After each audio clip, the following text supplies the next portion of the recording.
Hey everybody. So I've had multiple people now inquire about my personal philosophy and or philosophies, and it's generally a question that I don't talk about overall. And so I figured I should make a video over it and talk about my general overall kind of philosophical journey and philosophical thoughts.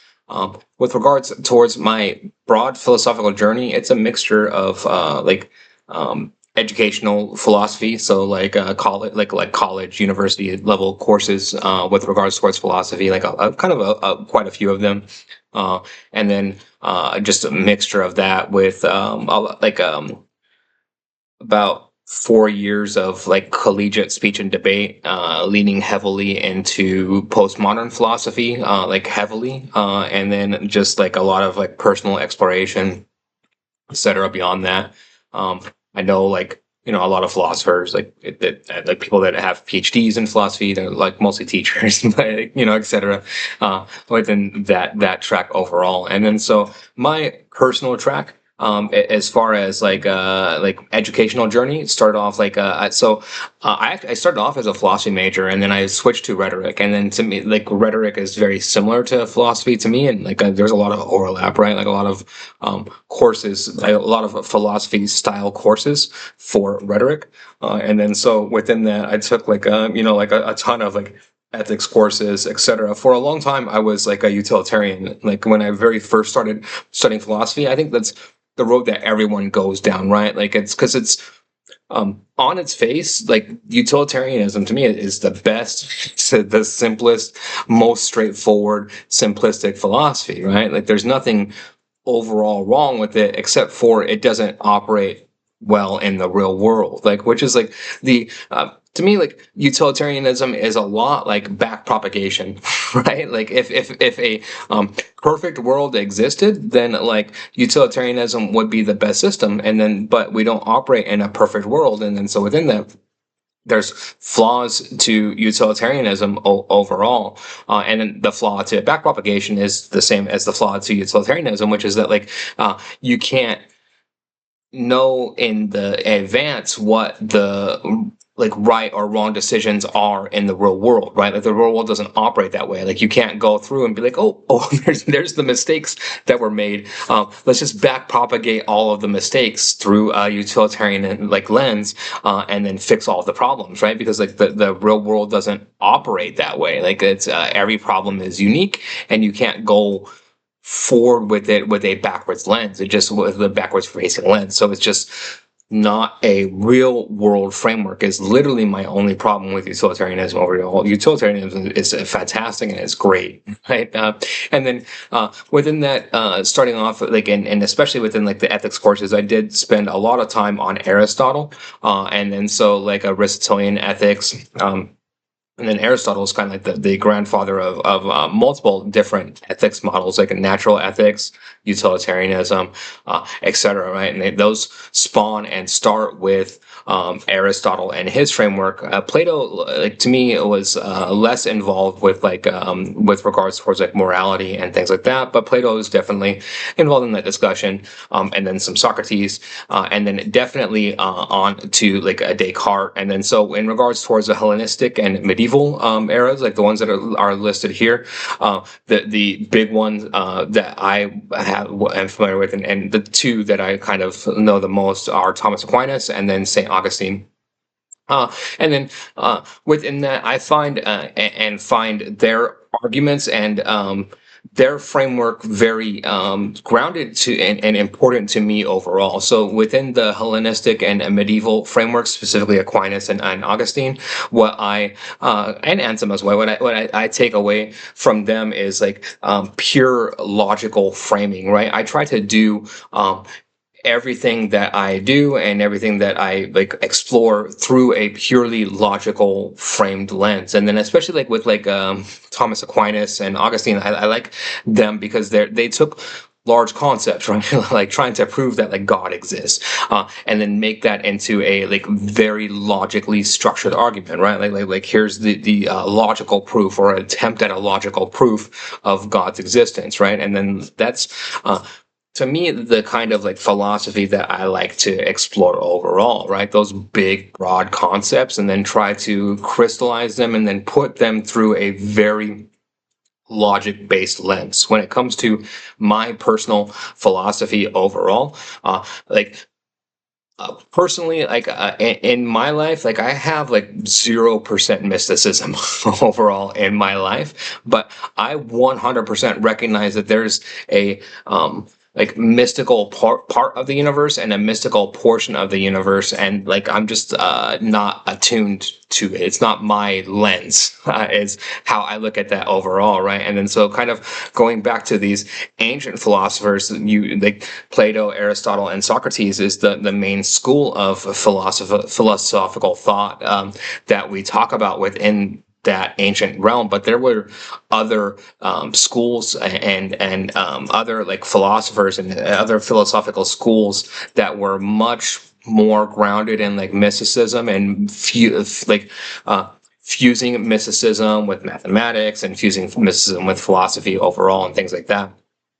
And then so like I recognize 100% overall that that element exists, and I like recognize that that element is just as important as any other lens that I could apply to a philosophy and like through philosophy. But the only lens that I personally know how to apply deeply and have it cut all the way through philosophy is a very logic-based lens, right? And then that's just essentially where I base and study everything on. And then so from the rationalist, my favorite rationalist, hands down, is Descartes. Like, no contest whatsoever. Out of the three that are listed here, I like Descartes is my favorite. And if you listed any other ones, I'd list Descartes.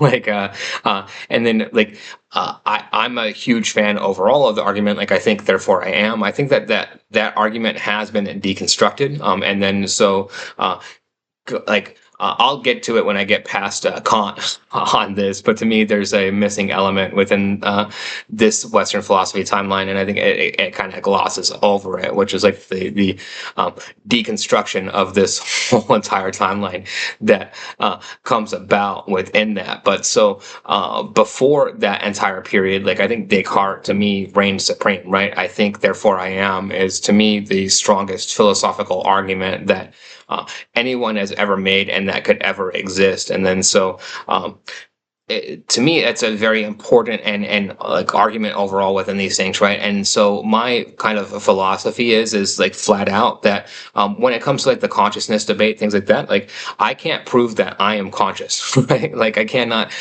prove that to you scientifically, and the only way that I can prove it to you philosophically is I think, therefore I am. And then so that is literally the only evidence of my consciousness that I, as an individual, can pass on and like give to you as an individual. And then so from there, you either accept that or you don't, right? But so I tell you flat out, I think, therefore I am. and then so under a rationalist framework, I have to accept that.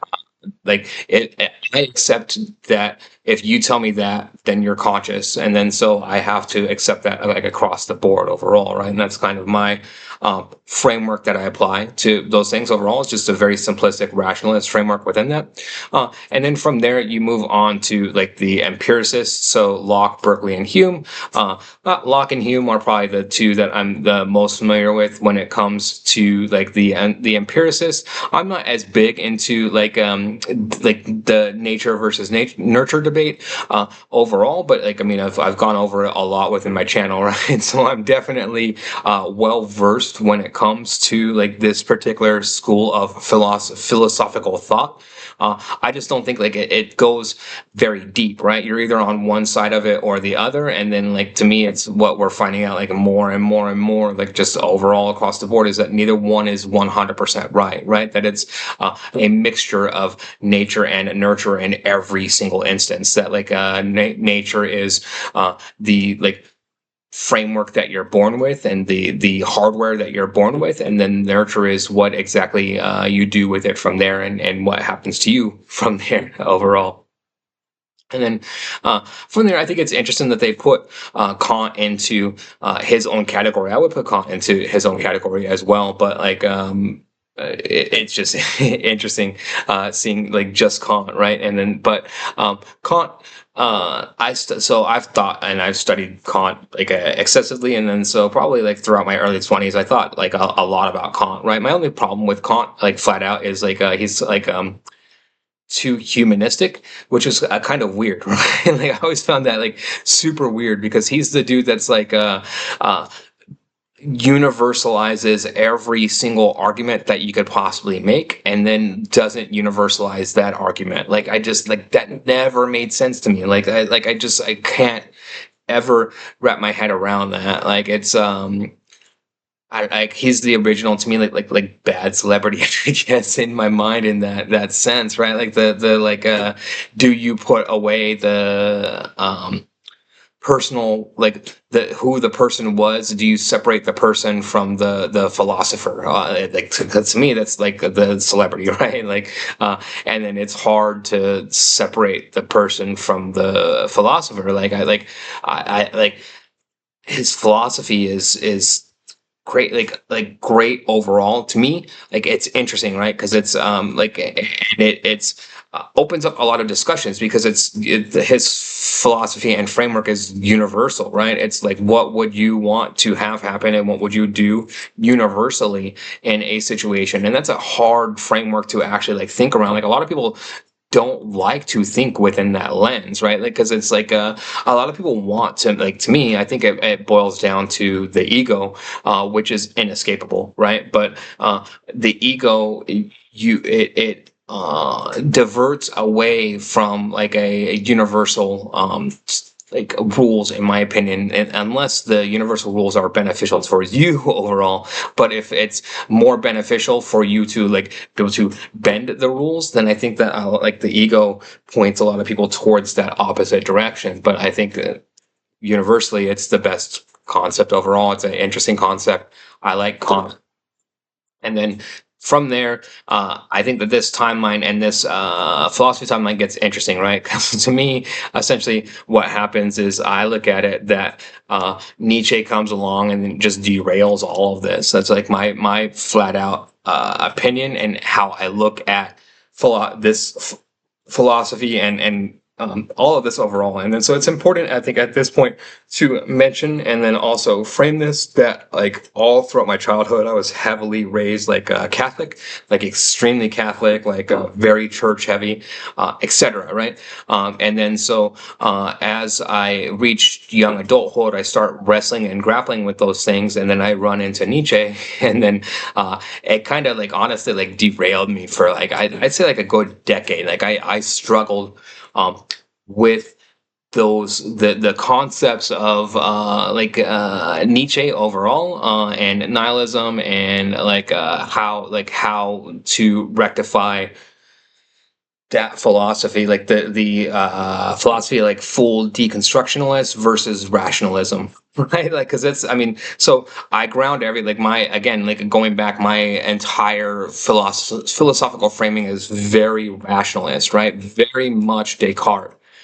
And then if you know, like to me, like it's very like apparent, like Nietzsche just destroys Descartes, right? In two very simplistic ways, and in an overall very simplistic but elegant way. And then so I think, therefore I am, actually makes two assumptions, right? You're making an assumption, I think, and you're making an assumption, I am. And then those are assumptions if you're taking a pure like, so the thing I like about Nietzsche, right, is that like Nietzsche takes the concept of Descartes one step further. Like Descartes is like okay, I can't prove anything, right? And then so like Nietzsche is like, okay, yeah, you can't prove anything, right? And so you can't prove your thoughts exist, and you can't prove that overall. So then if you can't prove that your thoughts exist, you can't prove that you're the generator of your thoughts. So then therefore you can't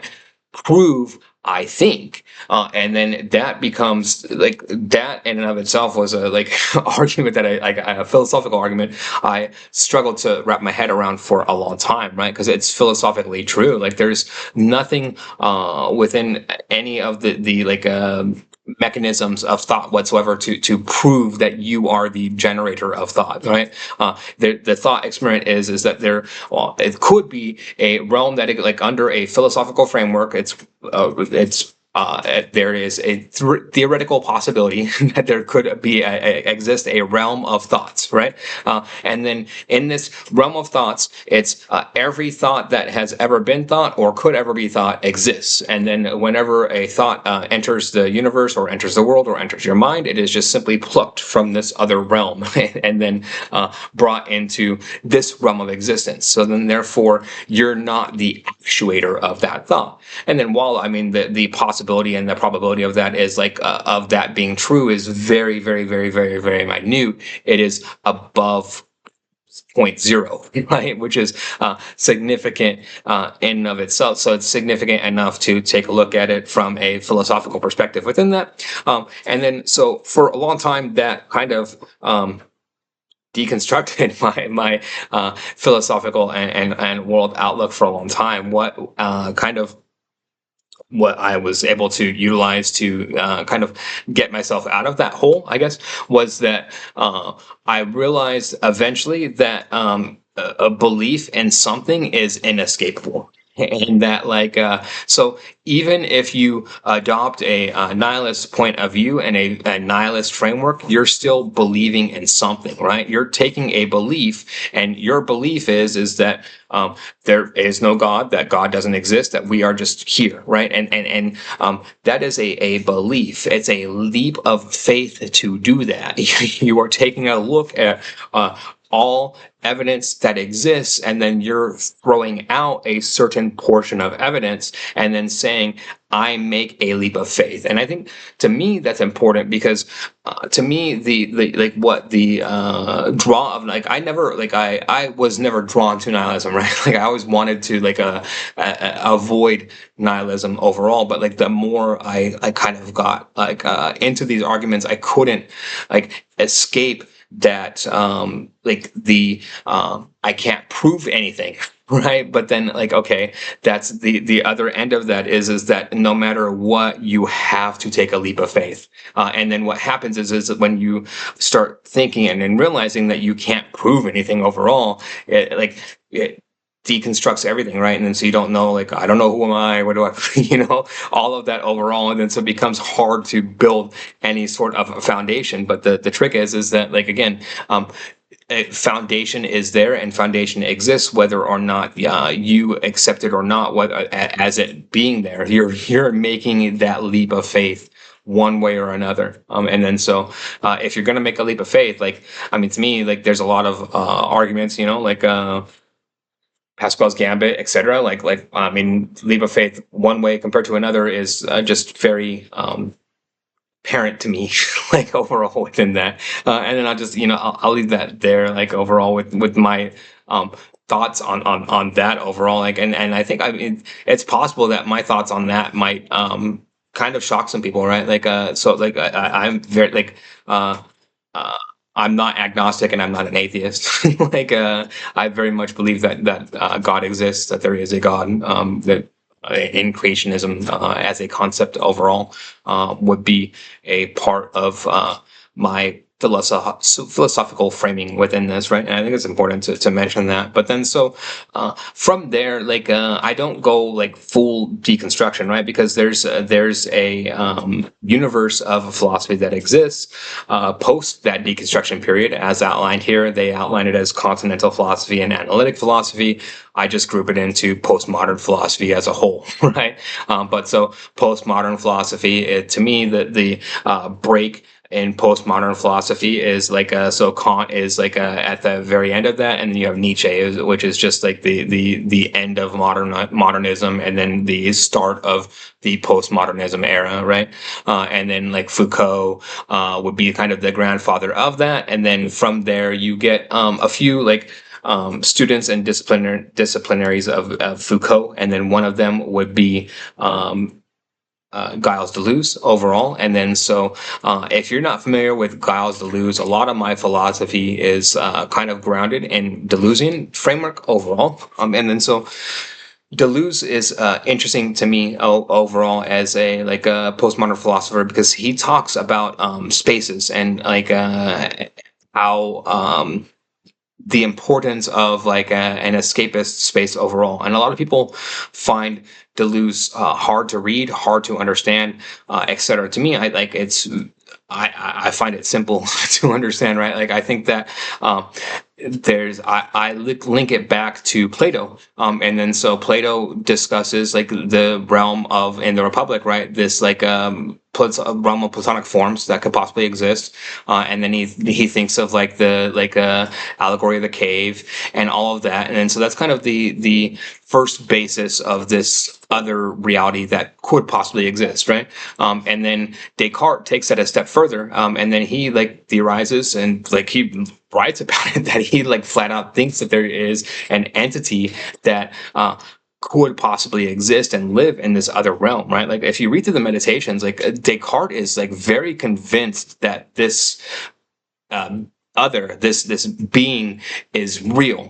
That's what strikes me about Descartes overall. Like if you read the Meditations, they're very much in response to that argument. It's a very fearful argument in his mind. He's very convinced overall that there's this other realm and other entity in this realm, right? And then you have so in that same period, Spinoza is a good one, and then Rousseau would be a good one, where Rousseau talks about the struggle, there's that internal monster, right? And then that monster that exists, and then sometimes he feeds the monster and sometimes he starves it, but it's always there, right? And it's always in existence, and its existence is inside of him, but then also in another realm. And there's a lot of philosophers that go onto that same track, right? And then so to me, I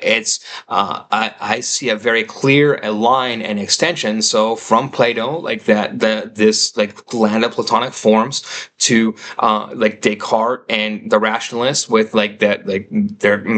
it's not just the land of Platonic forms. Maybe it's the land of another land. And then Nietzsche takes it a step further and is maybe there's a possibility that this other land is more real than the real, right?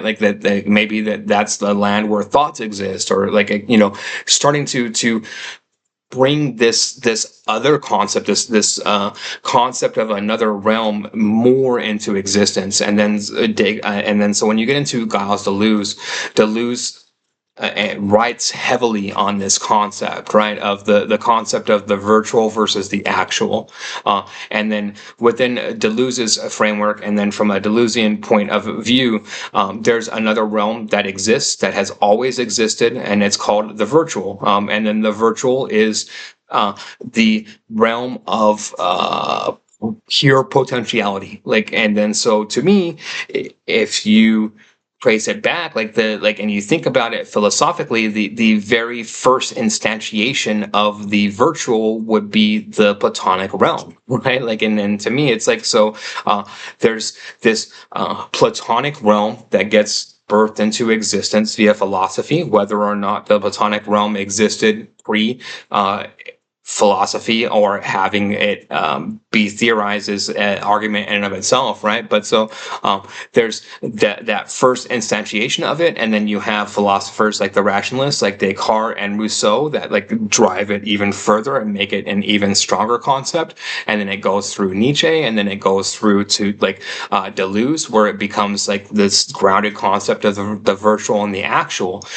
And then in Deleuze's mind, and in Deleuze's philosophy, the virtual is in a constant state of becoming with the actual, and that the virtual is becoming more and more actual, and more actualized. And then so Deleuze passed away right before the big rise of the internet, right? He passed away in the mid 90s, and then so he did see the start of the internet, but he never saw what it evolves into and what it evolved into, right? It's the internet is like the virtual becoming more and more real, right?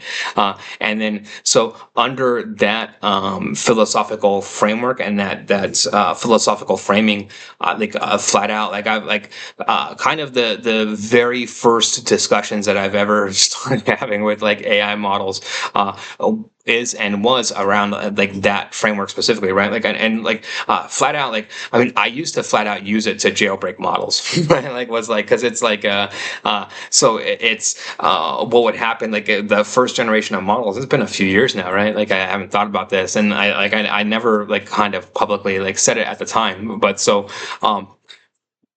What would happen is I would like play around with a model and then I'd start like asking it to lose, right? Like I started like my first thoughts, my first thought process going through it was like interacting with LM models, and then do they actually like think, and is there an actual thought process that goes through here? And then so simple test to me, okay, so if there's an actual thought process that is going on here, and then these models at the time were a lot more simplistic, and then so like very simplified compared to like a human thought process, then if I take a PhD student and I try to teach them to lose overall, like your average PhD student is going to struggle with it. And then so let me see if I can just like kind of do that same thing to AI, and then it was pretty successful overall, right? Like essentially, like I would have conversations with the models, like, and I'd ask them, like, do you, like first question I would ask is like, do you think that you exist in the virtual or the actual? And then as the models are trained and as the models existed at that time, they would always answer that they exist in the actual, like, and that's their pure entire framing, and then that's how they're like trained to answer the question. And then so I would go through and kind of like grill them on that and be like, oh, like actually, like you exist in the virtual and the actual, and they'll kind of like explode their brain a little bit, and then like you would see like it would I could get the model to like start outputting stuff it wouldn't normally output after like kind of this like break, whatever however you want to call it or explain it. That's just my observations within that and what would occur, right? And then now with the models, they're like they're a lot better when it comes to those questions overall. They're a lot more trained, and I think like that's just they're a lot better equipped now overall to kind of rationalize through that question, like, and feel free, like, ask, like, get into a Deleuzian discussion with LM model. Like, I encourage you to, if you can. Like, I love it. Like, it's awesome to speak to the models about a Deleuzian framework, because it very much to me is about them overall, right? And then so that's my like kind of philosophy and my framework within that. So then I guess like the last part of my philosophical framework that doesn't touch upon like fully would be like people like with regards to like movies and sci-fi and the Matrix and like Terminator and stuff like that overall. So going back, right, like flat out, like so my philosophy is like 100% grounded in logic, right? It's just that like my logic is grounded in Nietzsche, which is that I can't prove anything exists. So like my framework is 100% logic, but I admit that under my framework, I can never prove anything. Overall, is kind of the interesting thing with the framework, right? But I don't know a better framework than logic. I like logic, so it's my default operating system is kind of like how I like to frame it within that. And then if I were to like boot into an alternative operating system, or I've created an alternative operating system within my head, it would be Deleuzian philosophy, which is why I like Deleuzian philosophy, right? Because it's the exact opposite of it's orthogonal to the logical operating system within that particular instance to me. And then so that's, I think, why a lot of people like struggle with it overall, is because it's hard to have those kind of competing ideologies, right? Like how, like to me, like how do you rectify like Nietzsche within all of this, and that's how you do it, right? And then, so that's kind of where I build my philosophical grounding overall within these things. So I guess bottom line within that, like Matrix, Terminator, like all those things, I think that they're like fantastic sci-fi movies.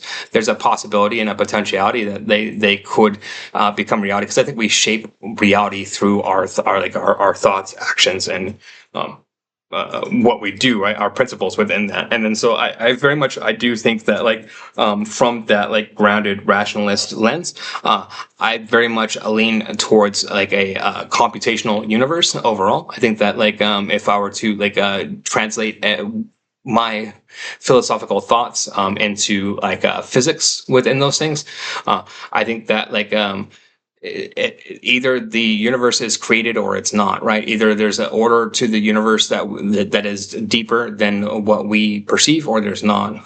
And then it's either a yes or no question.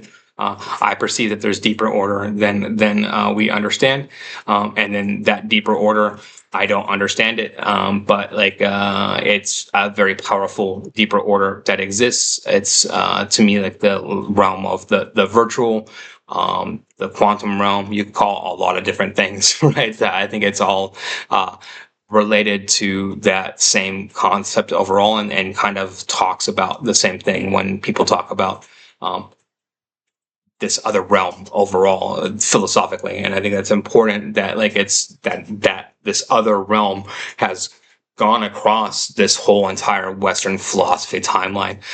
And then within that, the last thing that I'll state is that so my philosophical outlook and my framework is like very much Western philosophy dominated. I have taken a few courses. Like I took a course on Chinese, like the history of China, that delved deeply into like Confucianism and Taoism and things like that. So I do have like some grounding and some backing within Eastern philosophy, and I'm a huge fan overall of Eastern philosophy.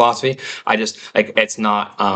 I don't feel qualified at all, like to talk about Eastern philosophy, or even to like, or to compare Western philosophy to Eastern philosophy, or anything on those realms and in that realm. But I do feel like totally qualified, and I have a lot of experience thinking and talking and debating, etc., all around Western philosophy and Western philosophy type of concepts. And then so that's where I ground all of my thinking around that around. So hopefully this answers the question for you in a long roundabout way as to my philosophy overall.